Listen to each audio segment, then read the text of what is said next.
Hello, I'm Ned Fenstermacher. I'm a member of the Ward Park Neighborhood Association. We have been attempting to have the city change the proposed location of the new senior center. We feel strongly that the new center should not be located in Ward Park. We want to make it clear that we are all very favorable of a new senior center. There have been a few things that have happened in the past week or so, aside from the fact that I was criticized for wearing a t-shirt under my golf shirt. Local historian Paul Broder is going to present some facts relating to meetings that have been held recently and make some pertinent comments about the statements made by city officials. Hello, I'm your co-host Paul Broder. This is the 350th anniversary of a very remarkable event in Marlborough history, the placement of the first municipal building, the Meeting House, on Indian land where the Walker Building resides. Technically, it wasn't even in Marlborough, but rather in Okemekimessett, the Indian plantation. Interestingly, William Ward was a prominent character in that story as well, for he gave some of his land, where the present senior center is now, to the town. So how does the present proposal to put a senior center in Ward Park compare with that chapter in Marlborough history? In this segment, we're going to take a close look at some of the issues that arose at the recent Operations and Oversight Committee meeting. It was revealing in a number of ways and underlines the degree to which the proposal to build a senior center at Ward Park has become a bad deal for the youth of the city, a bad deal for the seniors of the city, and a very bad deal for the taxpayers and the voters of the city of Marlborough. The proposal is now at a stage where details of the expenditures for both the park and senior center are exposed. Let's first look at the park proposal. In this clip, Councilor Rob Seymour, an active and moderate councilor and strong supporter of the proposal, asks a key question. The one question I did have is, I didn't see on the plans anywhere, is there lighting for the field? No. There's no lighting. No. Is there a reason for that? Decision made very early on in the process. Cost and the neighborhood, both. Okay. So, $3 million and no lights. And the mayor is looking after the interests of the neighbors. How nice. Now, we can surely expect him to take down the lights at Stevens Park, Deloney Field, Kelleher Field, and all the school fields as well, for the sake of the neighbors. We can just imagine how expensive and bothersome they are. The truth is, on Hayden Street, we've never been bothered by the lights. But some homeowners on Liberty Street are bothered because the city has never bothered to aim the lights or shade them properly. The park is a bowl, and aiming the lights should never be a problem. So what is the real reason? The mayor knows that the parking needs of the youth football program at Ward Park will conflict with the parking needs of the senior center. The only solution is to evict youth football from the park. Youth football, which plays well into the autumn months, requires lights for their activities. No lights, no football. No football, no parking problem. Or is there? Here is the mayor talking about the parking needs in Northborough. I've taken the time just to go over to Northborough and at different times of the day, on different days, just to see how many spaces are taken. The largest number that I did get over there when an event was happening at 1 o'clock in the afternoon was 63. That included the vans that were there, that included the staff that was there, it included everything. And that's the largest number that I could find over there.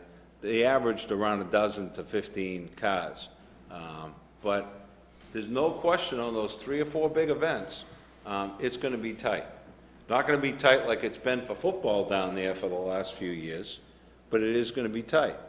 The mayor makes an interesting point. So I went to the Northborough Senior Center and inquired into what kind of program they conducted at midday that would generate the need for 63 vehicles. I spoke with their director, Kelly Burke. She stated that this was not at all unusual. People come to the morning programs and stay for lunch. People going to the afternoon programs come early and go to lunch. I was there at 9:30 and there was already 30 cars and more arriving when I left. Now, Northborough, as many of you know, is a considerably smaller town than Marlborough.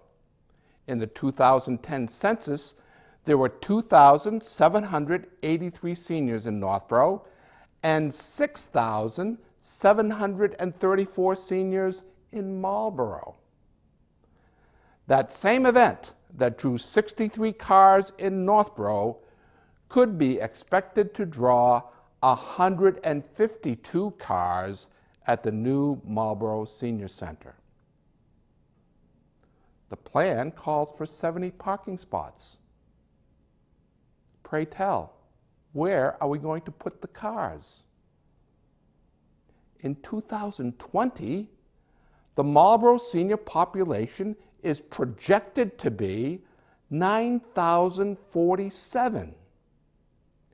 In 7 years, then, that same event could be expected to require over 200 parking spaces during the day, when working seniors, most of whom drive, are not even attending. Not only that, but the Assabet Collaborative School is using all the other parking at Bigelow School. There is no overflow parking. All of this traffic is trying to enter and exit on and off Granger Boulevard. Imagine the gridlock.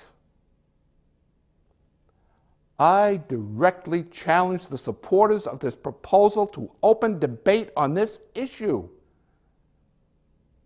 City Council President Pope established her reputation on the Urban Affairs Committee, where she set very high standards for private companies. She knows that this proposal has had no traffic or parking study, and that the evidence is that it is a disaster waiting to happen.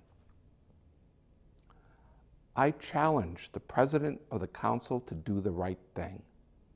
The city is watching. But while parking and traffic will be the most serious problems for the seniors and an excuse to expel the youth from the park, the very attempt to use parkland for a municipal building has created a problem for the city at the primary granting authority for parks and recreation in the state, the Executive Office for Energy and Environmental Affairs. The EOEEA has, in the past few years, given grants to the city for Memorial Beach and for clean energy initiatives. When the first proposal for Ward Park improvement came out a few years ago, grants from the EOEEA were considered a likely source of funding. Naturally, the question of grant money came up at the O&O meeting. Here is Council President Patricia Pope and the mayor's reply. Because of the controversy surrounding the project, I guess I don't understand what you mean. State reads the headlines just like everyone else, so because of newspaper articles and everything else, the state will, you're more than entitled to apply, but realistically, it would have been a lot of work, and I don't think we would have been successful in this particular case. So it was the controversy with the neighborhood opposition? Is that what? Okay, thank you. Now, at the Summertime Forum, I asked for documentation from the EOEEA giving the city permission to build on open space land. The mayor declared that Secretary of the EOEEA, Richard Sullivan, was fine with the plan. Now the mayor is saying that they read the papers and it's not fine. That they read the papers and Marlboro is on some blacklist? Not even worth the effort of writing a grant request. What's really going on? Well, here is the last paragraph from the EOEEA Land Disposition Policy document. Notice that the document was written before the agency was combined with the Department of Energy. It was known at the time simply as the EOEA. I quote, "Any municipality that proposes, advocates, supports, or completes a disposition of Article 97 land without also following the terms of this policy, regardless of whether or not state funds were used in the acquisition of the Article 97 land, shall not be eligible for grants offered by EOEA or its agencies until the municipality has complied with this policy." So now there's an alternate theory, isn't it? How about other granting authorities? This funny thing about people who give money out for park improvements, they probably read the papers too. And for how long? Until the municipality has complied with their policies? Now, the mayor did make another interesting argument, and I want to explore it for a minute. Roll the tape. You know, this is something you received 11 months ago. And if there were concerns, I heard concerns from Council Delano right along, as far as the site goes. He's the only one. And as far as I'm concerned, in fact, when I brought it up to everyone about moving it down there was unanimous support from this council to go forward with this proposal. An interesting point. The mayor says, you voted for it then, you got the ball rolling. Why aren't you voting for it now? It's the same thing. Or is it? Back in December of 2012, the mayor proposed a 13,000 square foot building for a modest price on free land. He insisted that it was all legal, and in an interview with Dan Ginden of WMCT-TV, even insisted that it wasn't in the park. To the city council, eager to move on a senior center that they knew was long overdue, it seemed like a no-brainer. To be honest, I was angry that the council once again had abandoned their obligation to be a check and a balance and to do their due diligence and to make a few phone calls and read up on things. Nonetheless, it was an attractive proposal, but it bears no relation to what it has now become. And the councilors are beginning to waver and to ask hard questions. So, what are the mayor's insistence that they began the process and are duty-bound to finish it? Hey, it's not the same proposal, is it? What began as 13,000 square feet has become over 20,000 square feet. What began as not even in the park now threatens to take over 2.2 acres of the remaining 7.6 acres of the park. What began as perfectly legal has now, at the very least, put us on a blacklist by the primary granting authority in the state. What began at a modest price tag has grown into a cost of over $10 million. What began as a plan where everyone could get along has turned into a plan where we tear down the concession stand and equipment storage area and the park lighting for the longest resident youth sports program at the park and evict them in favor of a segment of the city that by all evidence will never use the field. Please, Mayor Vigent, don't even suggest that this is what you sold to the seniors or the city council back in December of 2012. It's not the same plan. I want to close with a question from John Galoni, Public Facilities Director and a great public servant who I greatly respect and admire. He's part of the building committee, and he made the following statement at the O&O meeting. And my first reaction was, I think it's a great site. I need to go away and think about it. And to this day, I'm puzzled, and I'm going to say it publicly, I'm puzzled as to why there's so much objection to putting that building at Ward Park. I think it's a beautiful location. I think it's going to be an upgrade for the neighborhood, and I'm just puzzled with all the opposition. I just had to say that. I was so taken by this statement that it made me re-examine my own motives. So I copied John on a letter I sent to Councilor Seymour. This is what I wrote. As a lifelong neighbor of the park, I can tell you that youth leagues are the lifeblood of the park and always have been. When I was in my 20s, Galoni Field opened and the new fields at middle school, the high school, and Assabet Valley saw increased use. Ward Park was nearly abandoned by the youth leagues. The field and courts fell into disrepair, and by the mid-90s, talk began about placing a kindergarten in the park.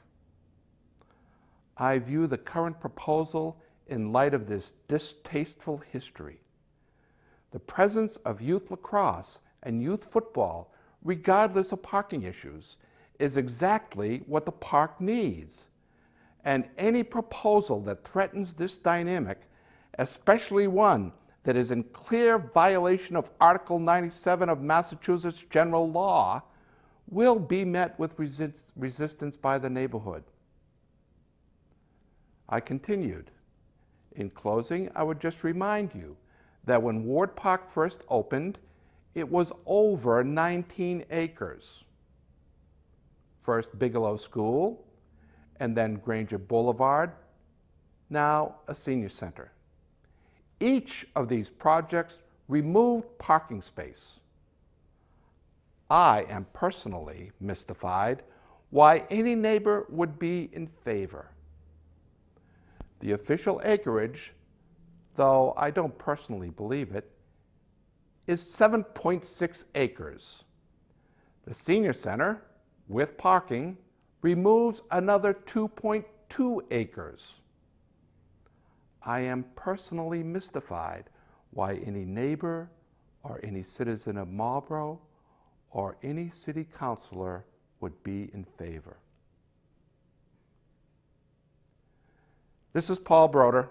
Please consider calling or writing our city councilors and ask them to do the right thing. Vote to put the senior center in a more appropriate location than in one of our city parks. If it so moves you, come to the city council meeting on Monday, October 21st, to show your support for Ward Park. Thank you. I am not for the senior